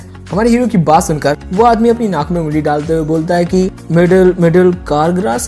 सो हमारा हीरो बोलता है कि जोंगशिकाओ। सो बुढ़ा फिर से बोलता है कि क्या कहा तुमने, तुम एक कार में रात गुजारना चाहते हो। सो उसके बाद हमारा हीरो गुस्से में बोलता है कि जोंगशिकाओ। सो उसके बाद वो बुढ़ा भी थोड़ा घबरा जाता है। एंड उसके बाद वो बुढ़ा एक डायरेक्शन की तरफ अपनी उंगली करते हुए बोलता है, उस तरफ चलते जाओ। जब तुम उस तरफ 200 मीटर आगे जाओगे पूर्व में तो तुम्हें एक छोटी सी गली मिलेगी, उस गली में आगे चलते जाना, फिर उसके पीछे वाले पहाड़ पर जाना, उसके बाद तुम बाम्बू फॉरेस्ट में पहुंच जाओगे, फिर वहां से गुजरना और उसके बाद तुम्हें वहां आसपास ही मिल जाएगा तुम्हारा जोंग शिकाओ। ओ भाई बुढ़ा मजाक कर रहा है, उसे सब कुछ पता था, क्या नाटक कर रहा था बुढ़ा। एंड उसके बाद हमारा हीरो वहां पर जाते हुए बोलता है कि थैंक यू अंकल। लेकिन ये बुढ़ा अपने मन में सोच रहा है क्या ये किसी टाइप की कार में क्यों सोना चाहता है, मुझे कुछ समझ में नहीं आ रहा। हटाओ फालतू की बातों को। एंड उसके बाद हम देखते हैं कि हमारा हीरो काफी ज्यादा चल चुका होता है, वो काफी ज्यादा थक चुका होता है। वो सोच रहा होता है कि मैं यहाँ पर लगातार 5 घंटों से चल रहा हूँ और मुझे अभी तक कुछ भी नहीं मिला। मैं उम्मीद करता हूँ कि वो खूसट बुढ़ा साला चंपू मुझसे मजाक ना कर रहा हो। लेकिन तभी अचानक उसे हमारे हीरो को झाड़ियों में से आवाज आती है कुछ। तो हमारे हीरो बोलता है कि आखिर वो क्या है। एंड भाई लोग हम देखते हैं कि बहुत ही बड़ा अजगर टाइप का सांप, किसी ये क्या है, नेवला, उसको खाने ही वाला होता है। एंड दोस्तों पता है ये नेवला क्या बोल रहा है, पीका पीका पीका पीका। उसे देखकर हमारा हीरो बोलता है अबे ये क्या है, क्या ये सचमुच का कोई पोकेमोन है। हमारे हीरो को देखकर जो वो नेवले टाइप का जानवर है वो बोलता है पीका। अबे ये कौन सा भारतीय मतलब पीकाचू आ गया भाई, ये है क्या, कौन से टाइप का नया टाइप का पीकाचू है, गालों पर भी वो लाल कलर का निशान। साला पीकाचू का नेवला ज्यादा लग रहा है मुझे। लेकिन हाँ एपिसोड हमारे पर यहाँ पर समाप्त हो गया। सो अगर तुम लोगों को ये एपिसोड पसंद आया हो तो प्लीज इस वीडियो को लाइक करना, और अगर ये सीरीज पसंद आ रही हो तो कमेंट्स में जरूर बताना कि सीरीज बहुत ज्यादा अच्छी है। एंड दोस्तों तुम लोग अब तक इसके 5 एपिसोड देख चुके हो दोनों के दोनों सीरीज के, तो मुझे बताओ कि मुझे कौन सी सीरीज चालू रखनी चाहिए और कौन सी बंद कर देनी चाहिए। तुम लोग जिस भी सीरीज पर सबसे ज्यादा अच्छा रिस्पॉन्स दोगे मैं उसी को कंटिन्यू रखूंगा। ओके, और अगर हाँ इस चैनल पर नया है तो चैनल को सब्सक्राइब कर दो। मैं कोई मिठाइयां नहीं खिलाने वाला इसके लिए, समझ गए। एंड थैंक्स फॉर वॉचिंग, सायोनारा। सो तुम लोग अपना अपना सजेशन देना मत भूल जाना, समझ गए। थैंक्स फॉर वॉचिंग, सायोनारा। सो दोस्तों मैं आ गया हूँ माय मास्टर्स अडेरी के एपिसोड 8 के साथ। से चलो बिना किसी देर के स्टार्ट करते हैं। तो पिछले एपिसोड में हमने जैसा कि देखा था कि हमारे हीरो ने लियू लिंगलिंग को कुछ गोलियां दे दी थी, अपनी उस सुंदरता बढ़ाने वाली गोलियां। एंड उसके बाद हमारा हीरो अपनी कल्टीवेशन की प्रैक्टिस कर रहा था। कुछ दिन की प्रैक्टिस के बाद हमारा हीरो को कुछ ना कुछ आ जाता है। एंड उसके बाद जब वो अपने कमरे में बैठा था तभी अचानक उसे लियू लिंगलिंग का मैसेज आया था, जिसमें उसने बताया था कि मैंने तुम्हारी गोलियों के बारे में अपनी फैमिली को बताया, उसके बाद मेरे जो पापा हैं वो तुमसे मिलना चाहते हैं, सो क्या तुम आ सकते हो। और इस एपिसोड की शुरुआत में मस्त हमें दिन का सीन दिखाया जाता है और उसके बाद हम एक कार को बड़े ही फास्ट तरीके से चलते हुए देखते हैं। एंड हम देखते हैं कि हमारा हीरो एंड एक बुढ़े अंकल उसमें बैठे हुए हैं। अंकल बोलते हैं मैंने कभी नहीं सोचा था कि मिस्टर यांग जिन्होंने सुंदरता बढ़ाने वाली गोली बनाई है वो इतनी छोटी उम्र के होंगे। मैं सच में ये देखकर काफी ज्यादा खुश हूँ। एंड उसके बाद हमारा हीरो बोलता है मैंने इसमें बस उसी रेसिपी का इस्तेमाल किया है, उसी तरीके का इस्तेमाल किया है जो मेरे ग्रैंडफादर ने मुझे सिखाया था। आप तो कुछ मेरी ज्यादा ही तारीफ कर रहे हैं। एंड उसके बाद हम देखते हैं कि हमारा हीरो एक घर की तरफ देखता है एंड वो सोचता है मैं पहले से जानता था कि जो लियू लिंगलिंग का घर है वो एक फैमिली बिजनेस करता है, लेकिन मुझे ये पता नहीं था कि जो वो शहर के सबसे ज्यादा शानदार बंगलों में से एक में रहती होगी। ये सब देखकर तो मुझे ऐसा लगता है कि लियू फैमिली का बिजनेस उससे बड़ा है जितना मैंने सोचा था। एंड उसके बाद हम देखते हैं कि वो कार घर के उस दरवाजे से अंदर आ जाती है। एंड उसके बाद जो वो अंकल है वो बोलते हैं हम यहाँ पर पहुंच चुके हैं मिस्टर यांग। एंड उसके बाद हमारा हीरो कार से अपना पैर नीचे की तरफ रखता है। एंड उसके बाद वो घर को देखकर सोचता है इतना शानदार बंगला है। और तभी अचानक हम लियू लिंगलिंग को देखते हैं जो कि काफी अच्छी ड्रेस पहने हुए हैं। एंड वो खुद आई है हमारे हीरो को रिसीव करने के लिए। एंड अपने हीरो को देखकर वो काफी ज्यादा खुश हो जाती है, बोलती है कि यून। लेकिन उसके बाद जब वो हमारे हीरो के पास आती है तो वो अजीब टाइप की हरकतें कर रही होती है। बोलती है तुम कितने धीरे धीरे से आ गए थे, हाँ तुमने यहाँ आने में कितनी देर कर दी। एंड उसके पीछे हम कुछ लोगों को देखते हैं, वो दोनों तो उसकी दोस्त होती है लड़कियां, लेकिन ये लड़का कौन है जो काफी ज्यादा गुस्से में है। एंड ये सब देखकर हमारे हीरो को कुछ समझ में नहीं आ रहा होता है कि क्या हो रहा है भाई, यहाँ पर कहीं मैं फंसने तो नहीं वाला ना। एंड उसके बाद जो लिंगलिंग है वो हमारे हीरो का हाथ पकड़ लेती है कुछ गर्लफ्रेंड वाले अंदाज में। एंड बोलती है मैं तुम्हारा बहुत ही टाइम से इंतजार कर रही थी, सच में तुमने बहुत ज्यादा देर कर दी। हमारा हीरो बोलता है अच्छा,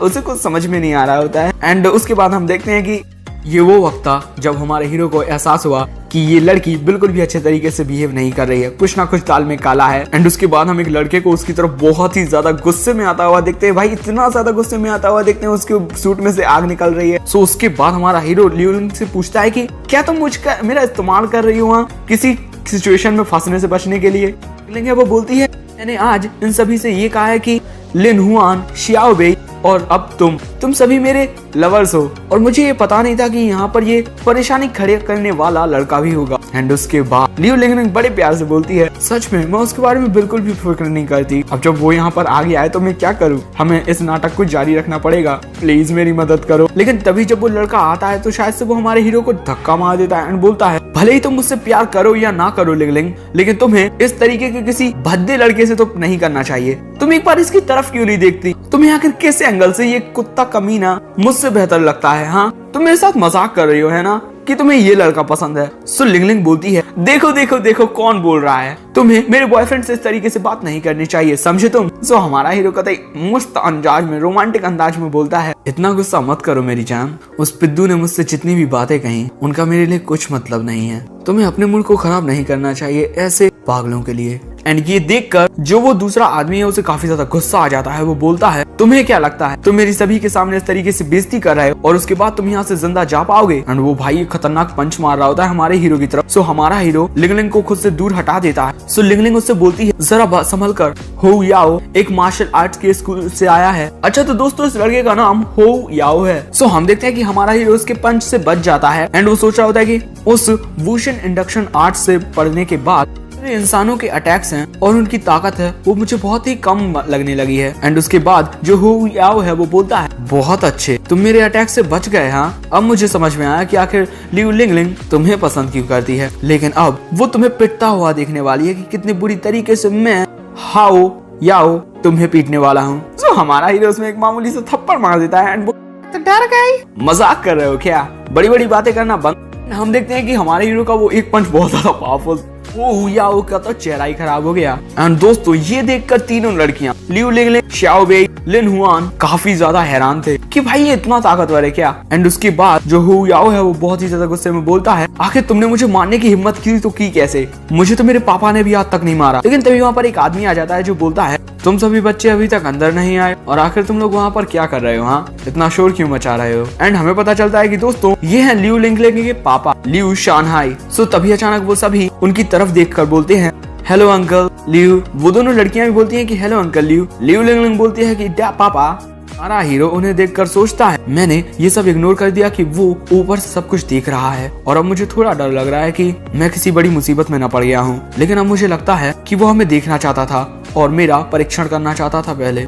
ये पर्सन सच में बहुत ज्यादा कॉम्प्लिकेटेड है। एंड उसके बाद हम देखते हैं कि वो सभी घर के अंदर जाने लगते हैं। एंड जो हो याओ है वो बहुत ही ज्यादा गुस्से में हमारे हीरो की तरफ देख रहा था। हमारा हीरो उसे देखकर सोच रहा था, ये बहुत ज्यादा मुसीबत खड़ी करने वाला है मेरे लिए क्या। लेकिन इसे ये बात समझ में नहीं आती कि हम दोनों के बीच जो पावर डिफरेंस है वो कितना बड़ा है। मुझे समझ में आ रहा है कि जो लियू लिंगलिंग है वो उसे पसंद क्यों नहीं करती। एंड उसके बाद हम देखते हैं कि जो लियू लिंगलिंग के पापा हैं वो सभी को खाने की टेबल दिखाकर बोलते हैं, आज बहुत ही अच्छा दिन है क्योंकि आज यहाँ पर सभी लोग मेरे मेहमान बनकर आए हैं। सो आप लोग जितना चाहो उतना खा सकते हो और जैसे चाहो वैसे खा सकते हो। एंड उसके बाद लिंगलिंग के पापा अपना सूट उतार कर बूढ़े अंकल को दे देते हैं। उसके बाद वो सभी लोग खाने के टेबल पर बैठ जाते हैं अपनी अपनी कुर्सियों पर। एंड उसके बाद लिंगलिंग के पापा हमारे हीरो से बोलते हैं, तुमने मेरी बेटी की मदद की उसके चेहरे का पिंपल हटाने में। सो मैं तुम्हें बताना चाहता हूँ कि मैं तुम्हें किसी बाहर वाले की तरह ट्रीट नहीं करूंगा और इसी वजह से मैंने आज तुम्हें यहाँ खाने पर बुलाया और मैं इस तरीके से तुम्हें थैंक यू बोलना चाहता हूँ। सो हमारा हीरो बोलता है, मैं उस टाइम पर अपना काम कर रहा था और वो मेरे पास आई। सो मेरा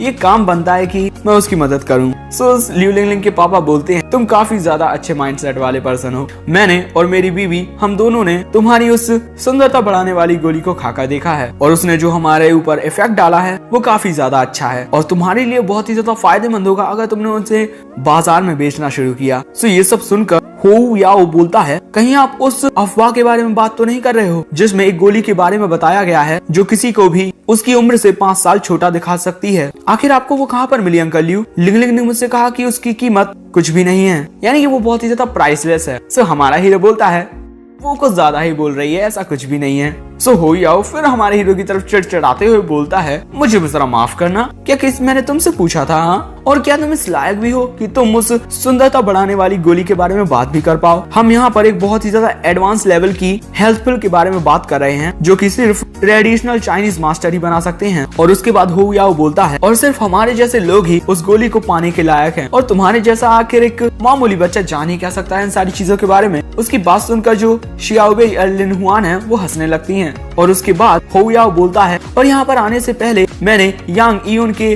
बैकग्राउंड के बारे में जानने की कोशिश की है। वो एक बहुत ही ज्यादा गरीब परिवार से आया है। उसके पिता मिलिट्री के में काम करते वक्त अचानक ही गायब हो गए और उसकी बहन और उसके दादी माँ वो दोनों एक दूसरे पर ही डिपेंडेबल हैं घर में अच्छे तरीके से रहने के लिए। और अब तुम्हें अपना खर्चा चलाने के लिए पार्ट टाइम जॉब्स करनी पड़ती हैं। मुझे लगता है कि तुम्हें यहाँ से चले जाना चाहिए क्योंकि तुम हमारे साथ यहाँ पर बैठकर खाना खाना डिजर्व नहीं करते हो। लेकिन तभी अचानक लियो लिंगलिंग के पापा चिल्लाकर बोलते हैं कि चुप हो जाओ। सो तभी अचानक वो दोनों लड़कियां काफी ज्यादा हैरान हो जाती हैं। एंड उसके बाद लियो लिंगलिंग के पापा बहुत ही ज्यादा गुस्से में बोलते हैं, ये लड़का यहाँ पर जो बैठा हुआ है और अब ये मेरा भतीजा है और यही वो इंसान है जिसने उस सुंदरता बनाने वाली गोली को बनाया है। सो क्या तुम मुझे बता सकते हो कि आखिर क्यों वो एक ही टेबल पर बैठकर हमारे साथ खाना क्यों नहीं खा सकता? और मेरे घर में जितने भी लोग हैं वो यांग इयोन के काम से काफी ज्यादा खुश हैं। और अगर तुम इसी तरीके से मेरे भतीजे की बेइज्जती करते रहे तो शायद से हो फैमिली के साथ मेरे जो रिलेशंस हैं वो खराब भी हो सकते हैं। अंकल की बात सुनकर हो यान काफी ज्यादा हैरान होकर बोलता है, नहीं ये नहीं हो सकता, उस सुंदरता बनाने वाली गोली को बनाने वाले तुम हो?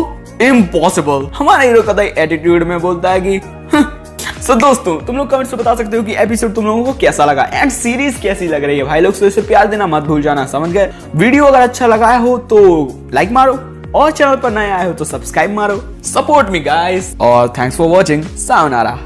सो दोस्तों मैं आ गया हूँ मास्टर्स द डेटी के एपिसोड 9 के साथ। तो चलो ज्यादा देर के स्टार्ट करते हैं। तो पिछले एपिसोड में जैसा कि हमने देखा सभी लोग मस्त आराम से खाने की टेबल बैठकर खाना खाने वाले थे, लेकिन तभी जो हो याओ है वो हमारे हीरो की बेइज्जती कर रहा था एंड बोल रहा था कि तुम्हें कोई अधिकार नहीं है हमारे साथ एक ही टेबल पर बैठकर खाना खाने का। सो लिंगलिंग के पापा ने उसे बताया था कि सुंदरता बढ़ाने वाली गोली को बनाने वाले यही हैं। सो वो काफी ज्यादा शॉक्ड हो गया था। और इस एपिसोड की शुरुआत में हम देखते हैं कि जो हो याओ है वो बोलता है, से कोई फर्क नहीं पड़ता कि तुमने कौन सी गोली बनाई है और क्या करते हो तुम। मेरी और लियो लिंगलिंग की बचपन में ही सगाई कर दी गई थी और हमारे ग्रैंड पेरेंट्स ने जो डिसीजन लिया था अब उसके बारे में तुम कुछ भी नहीं कर सकती हो। सो लियो लिंगलिंग बोलती है, आखिर किस इंसान को 11 साल की उम्र में ये समझ में आता है कि तुम्हारे साथ क्या हो रहा है? मैं तुम्हारे इस फालतू के अरेंजमेंट को नहीं मानती। सो हो याओ बोलता है, अंकल लियो कम से कम आप तो मना नहीं करेंगे ना हमारी एंगेजमेंट को? सो अंकल सुनते हैं एंड उसके बाद भी अंकल बोलते हैं कि लिंगलिंग ही हमेशा उसके ग्रैंडफादर का ख्याल रखती थी जब मैं यहाँ पर नहीं होता था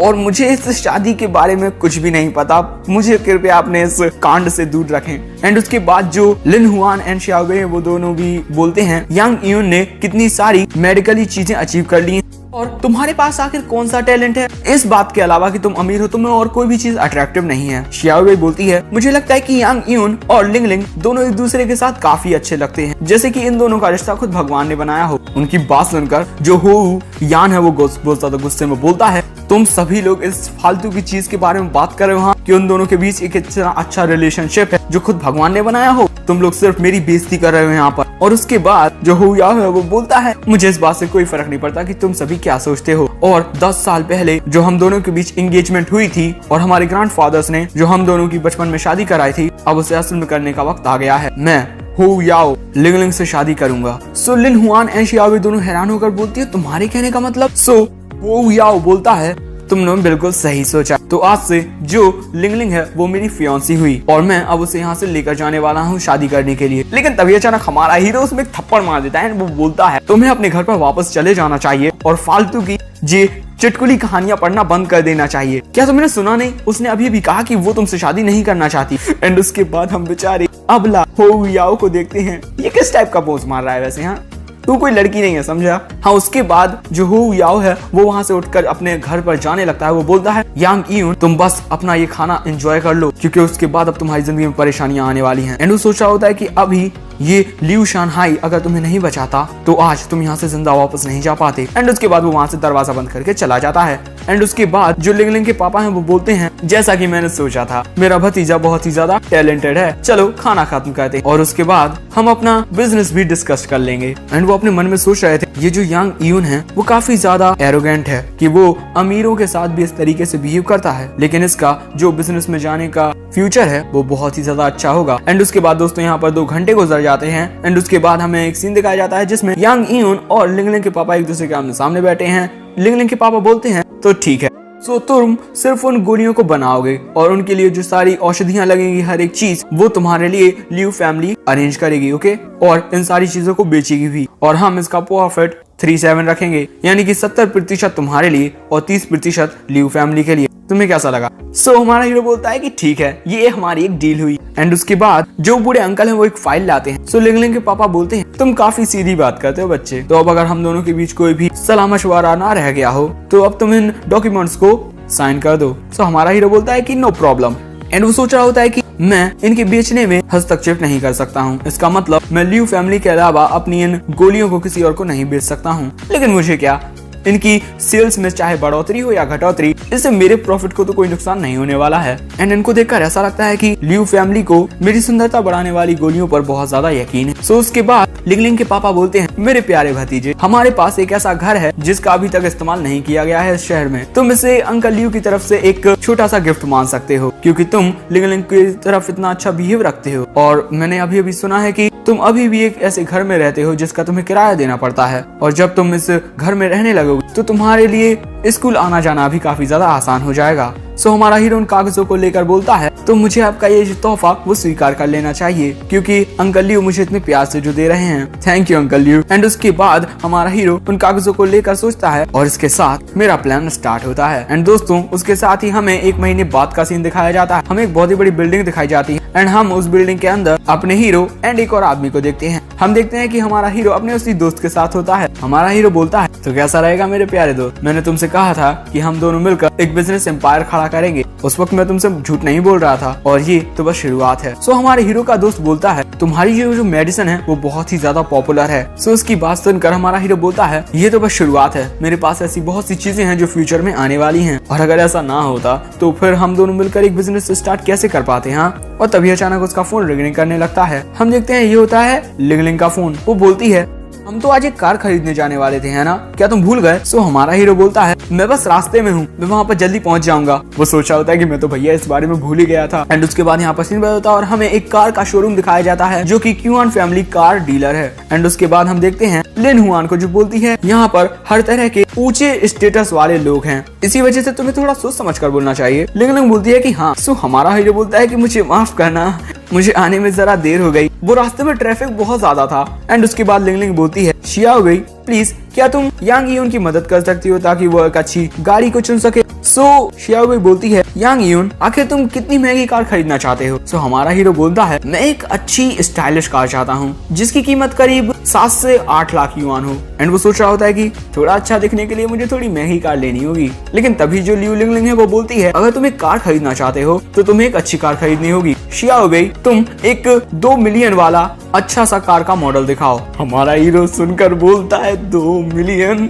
उसके बाद लियू लिंग लिंग बोलती है क्या हुआ, हाँ अगर तुम्हारे पास इतने पैसे ना हो तो मैं तुम्हें दे दूंगी। शिया हो गई बोलती है तुम चिंता मत करो, अंकल लियूस ने कहा है कि ये ठीक है और इतनी अच्छी कार मुझे लगता है कि कल आ जाएगी। एंड उसके बाद जो हमारा हीरो वो बोलता है लेकिन 2 मिलियन बहुत ज्यादा होते हैं यार। लियू लिंग लिंग बोलती है मेरी बात सुन, आखिर तुम्हारा एक बहुत ही अच्छी कार खरीदने में क्या ही नुकसान जा रहा है बोलो। और तो यहाँ पर एक और लड़की आ जाती है जो बोलती है मैं भी एक कार खरीदना चाहती हूँ, क्या हम कार देखने के लिए जा सकते हैं? उसके बाद जो लियू लिंग लिंग है वो बोलती है चलो हम एक कार को टेस्ट ड्राइव पर लेकर चलते हैं लिन हुआन। अच्छा तो दोस्तों ये लड़की लिन हुआन है। एंड शियाओ है वो बोलती है आखिर तुम्हें किस टाइप की कार चाहिए, हाँ। एंड उसके बाद वो तीनों वहाँ से जाने लगती हैं। एंड हमारा हीरो सोच रहा होता है कि मुझे लगता है कि यही अमीरों की जिंदगी है।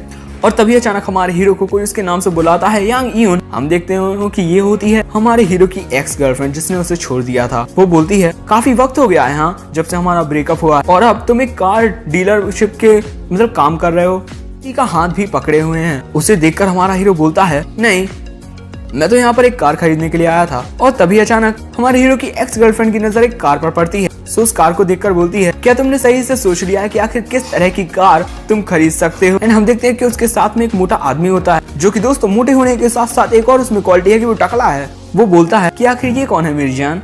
वो लड़की बोलती है जी मेरा एक्स बॉयफ्रेंड है जो मेरे साथ मेरे स्कूल में पढ़ता था, मैंने तुम्हें इसके बारे में बताया है। और ये लड़का एक बार में काम किया करता था। उसके बाद जब वो टकलू है वो बोलता है मेरा नाम शीडिंग है और मैं Tian Yang's foreign investing department का पर्सनल हेड हूँ। और अगर तुम मेरी गर्लफ्रेंड के साथ में पढ़ने वाले क्लासमेट हो तो मैं उम्मीद करता हूँ कि तुम 10 तारीख को होने वाली हमारी शादी में जरूर आओगे। और उसके बाद वो बोलता है और इस तरह की एक कार जो तुम अपनी जिंदगी में कभी नहीं खरीद पाओगे तो तुम्हें बता दूं कि हम इसे खरीदने वाले हैं और इसमें आज रात मस्त घूमने के लिए जाने वाले हैं। सो उसके बाद जो हमारे हीरो की एक्स गर्लफ्रेंड है वो बोलती है कि तुम बहुत ही ज्यादा शरारती हो, लेकिन तभी अचानक हमारे हीरो की नजर उस मोटे के सिस्टम पर पड़ती है।